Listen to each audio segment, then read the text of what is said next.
The author of The Morning Line. It is back, themorningline.substack.com. And that would be longtime Cincinnati Enquirer columnist Paul Daugherty. Doc, welcome. You've got the lid back. You got the hoodie going. You are now in full fall mode, even though it's going to be 70-plus degrees on this November the 3rd. Yes, indeed. And I'm eating oatmeal, so bear with me. It's breakfast. That's okay. That's all right. No problem. Yeah. We don't mind eating and talking around here. We're not at some dinner table where everybody's going to get uptight about it. You wrote, I thought, a very interesting column on the Morning Line. I think it was yesterday, maybe the day before, about cynicism. And I'm being very serious when I ask you about this, because when you are the primary sports columnist, or let's say even my dad, when he announced the Reds games, okay?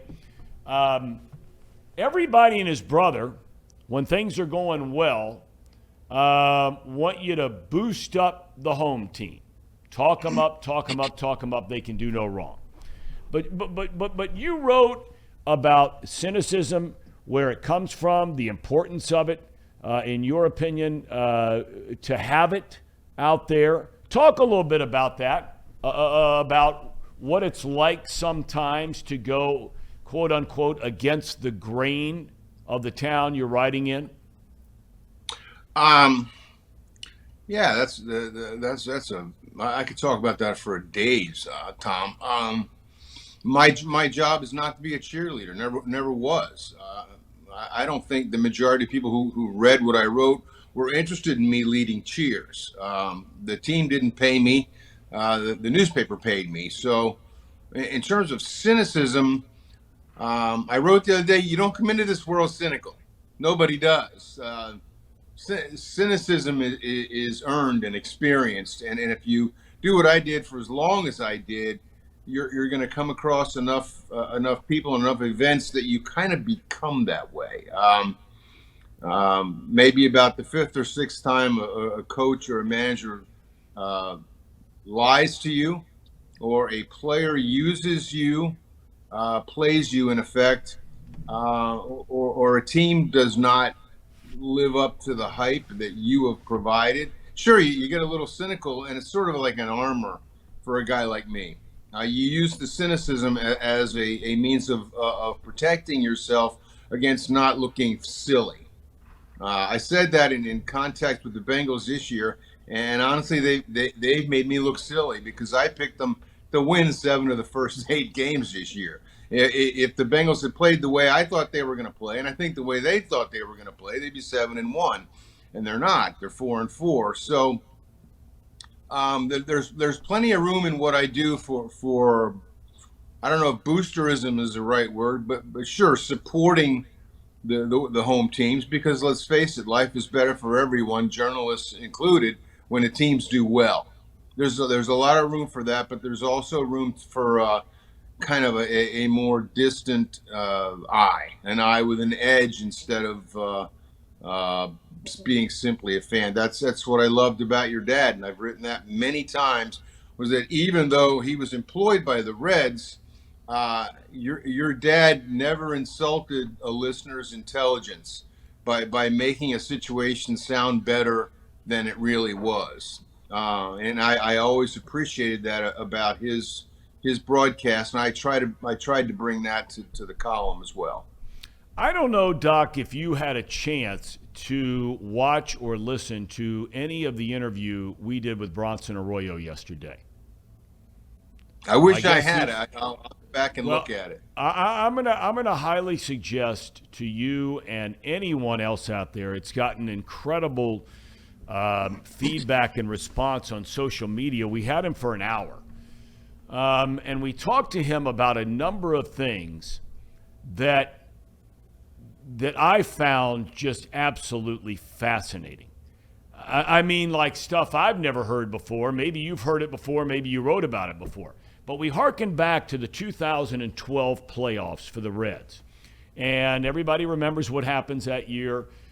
He told the story that Johnny Cueto actually got hurt in batting practice before the game of Game 1. He was in the batting cage with Arroyo, who was a starter in game 2. Cueto had looked at Arroyo and said, hey, I'm going to go out and swing hard.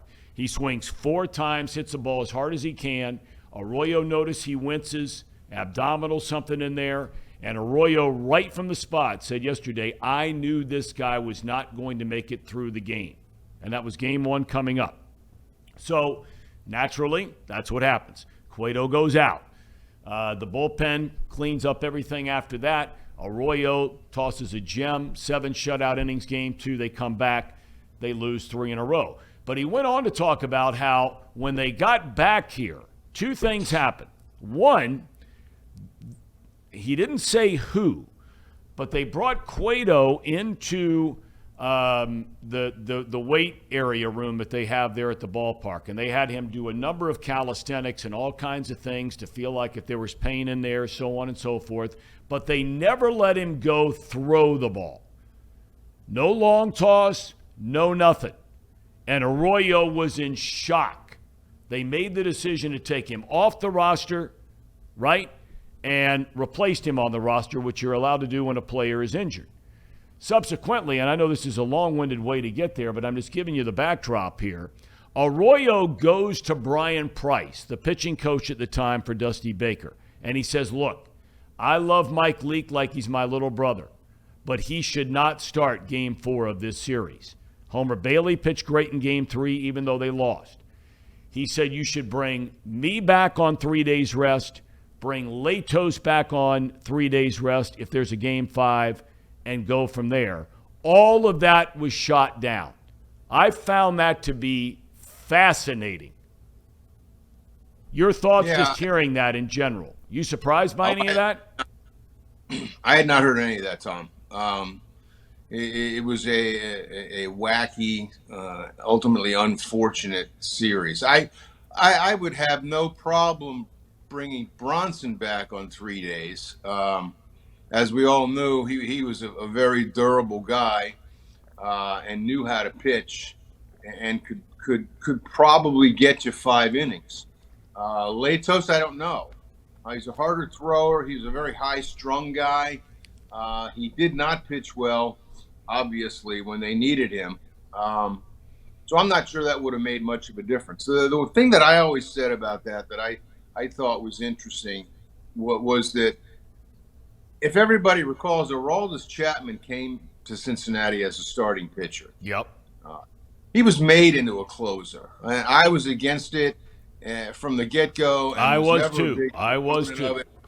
Even as Chapman was a door-slamming guy as a closer, they surely could have used Aroldis Chapman in that series as a starter. Because the difference between a starter and a reliever, obviously, is circumstance. A reliever is totally beholden to the situation. You know, a starter is going to start no matter what. A reliever has to have his time. And Chapman's time, of course, because this is how we do things, because this is what the book says, you know, 9th inning, 1, 2, 3-run lead, you know, start the 9th. I don't know how many times Chapman pitched in that series. I don't recall. I know it wasn't very many. It wasn't very much, and he had absolutely no impact whatsoever on the outcome of that series. So, to me, looking back and even at the time thinking, boy, why didn't they keep this kid as a starting pitcher? They had it all worked out, and Dusty was against it because, in my opinion, Dusty's like every other manager in baseball. Closer's a security blanket. He's my guy. I put him in the 9th. You can't question it, even if it doesn't work, because that's the book. Otherwise, he comes in and saves the game. You look smart. Managers with great closers are suddenly really smart guys. Managers without great closers are really dumb guys. So, long story short, that's what occurred to me. I did not know any of the Arroyo stuff. Yeah, it was just that whole interview yesterday with him was, I mean, what an interesting guy. Okay. Yeah.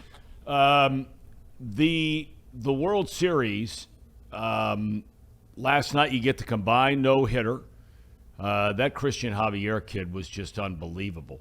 Isn't it interesting? He's been on a roll. Yes, he has. He's been on a roll, and he's an amazing story. I read a lot about it this morning in The Athletic about, you know, his parents came up from the Dominican Republic. to see him pitch in this game. They were with him the night before. The Astros had lost the night before. They spent a lot of time with their son very late into the night, knowing this was going to be the biggest moment in his career. And boy, did he deliver the goods. 6 innings, no hits, 9 strikeouts, 2 walks. But I'm just so often fascinated, and you've been around it forever, Doc. You get guys like Justin Verlander. Now he's going to get a chance to make amends tonight, but his track record in the World Series is brutal. He was terrible in Game 1. I just find it so. And then Aaron Nola last night wasn't any good from the 4th inning on for Philadelphia, and that's 2 bad starts for him now in a row in the postseason.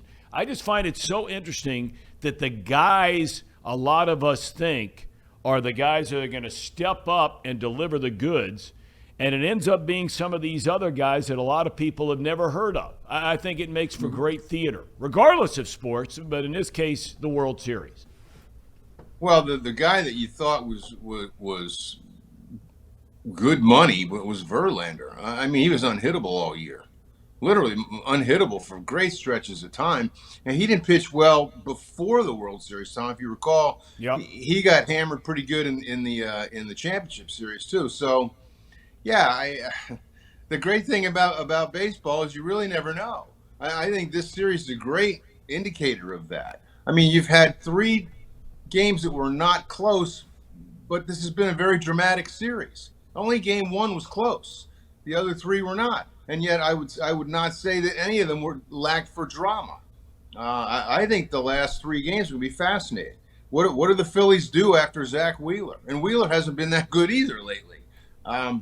They're looking at having to beat Valdez and Verlander, one of those games in Houston, to win this thing now. So it's still very interesting to me. But you're right. Sometimes the guys that are supposed to come up big don't, and sometimes guys you never heard of come up big.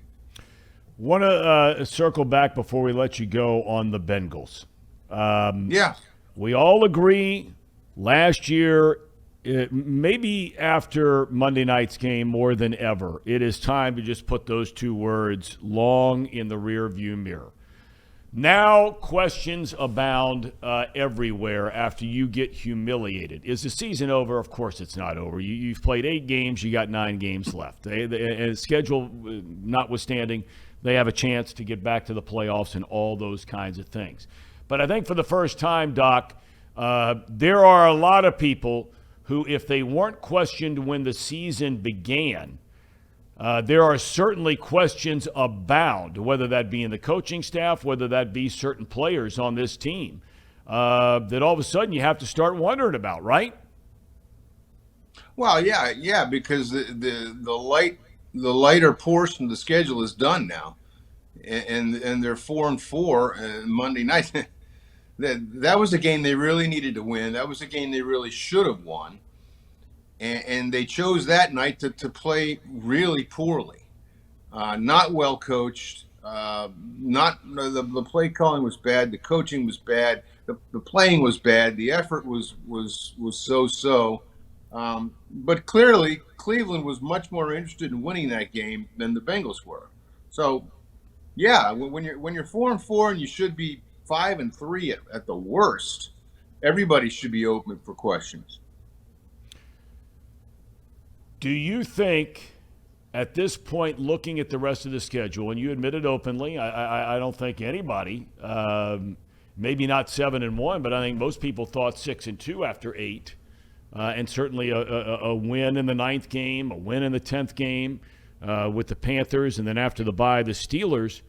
At the end of the day, do you think, Doc, this team can win 6 more games to get to 10 on the year? Sure. Schedules are funny things, Tom. What a schedule looks like when it comes out in the spring is completely different than what it looks like in September. And it's completely different in November and December from what it looked like in September. You know, who would have thought that Tampa, for example, would flame out the way they have, that Brady would have the troubles he's having. All of a sudden, that game doesn't look so daunting. You know, you go to Tampa and play the Bucks. It doesn't look that bad. So on the face of it, yeah, I think they can get 6 more. They can get 2 in the next 3 weeks. They've got Carolina, they got bye, and then they're at Pittsburgh. Those are 2 games they should win. I'm done saying they will win because we've seen how that's gone. After that, you've got other than Buffalo and Kansas City. If this team plays the way everybody thinks it's capable, there's nobody on the schedule that the Bengals can't beat. On the other hand, after Monday night, maybe we're reassessing everything. Maybe we go from, well, they're just not playing well right now, and they'll snap out of it. So maybe we overestimated just how good they are. That's what Monday night did for me. It got me thinking, well, maybe a lot of the assumptions I had made about this team coming into the season simply aren't true. And so it's sort of a shape-shifting thing. But yeah, to answer your question, sure, I think they can win 6 more. I also think they can lose 4 or 5 more. So that's I guess that's part of the beauty of the NFL, any given Sunday. Absolutely. All right, Hey, Doc. one other thing we didn't talk about. What's that? And maybe it's not an issue. I wrote about it for the Morning Line today. How does everyone feel about the Bengals making Pac-Man Jones the ruler of the jungle on Sunday? That is a very good question. I pondered that in my own mind for a little while this morning. What are your thoughts about it? My thoughts are that life is gray. Life is never black or white, never this or that. It's somewhere in the messy middle. And Pac-Man has done some really bad stuff. He's a hero of TMZ videos, and has comes off as kind of a bad guy. I mean, when you wish a policeman to die, I hope you die tomorrow, was one of the things he said to a cop from the back of a squad car. On the other hand, he has adopted, I believe legally, all 3 of Chris Henry's kids. One of whom, as we all know, is a terrific football player. But he has taken them in and is raising them now, which is such a good thing and noble thing to do. So what do you do with them? On the one hand, I think, if the ruler of the jungle is supposed to represent some sort of Bengal ideal, Adam Jones falls so much short of that. If the ruler of the jungle is supposed to represent a guy who has made some mistakes, but has also done some very good things, and by the way, was a terrific player here for 8 years, then okay. So I'm right in the middle on that, and I shouldn't be. I should have a rock solid opinion, but I don't. I know Mike Brown was very fond of Adam, and was very supportive of Adam, and I'm sure Mike had a hand in making Adam a ruler of the jungle. But it's fair to wonder if that's an appropriate honor for Adam Jones. I got to tell you, though, Doc, I'm not surprised. I'm not surprised at all because, look, at the end of the day, not you, not me are judge and jury at the end of the day, right? I mean, we all know that. I think based on track record, that Mike Brown has proven throughout his entire run as the head man of the Bengals that he is a very forgiving man. Whether you go back to the Chris Henry days, you go to the Vontaze Burfict days, you go to the Pac-Man Jones days, and all those guys, I think if nothing else, Mike Brown has been consistent in his philosophy, if that's a word you want to use, or what's in his heart, that he is a very forgiving man. So I'm not surprised at all that Pac-Man Jones is in this position. And he even said as much many years ago. He sees himself as a bit of a redeemer, and that's nice. Although there are those who would also say, save the social work for away from the field. That's a legitimate point. Do not involve social work in the football game or as representing the football team. Yeah. Do what's best overall for the team. So I don't know. Like I said, it's a very gray area, but it's a pretty good discussion as well. I got you. Doc, thanks for your time, my friend. Have a great weekend. You bet, Thom. Thank you. All right, themorningline.substack.com. You can check it out. It's back. It's back with Paul Daugherty.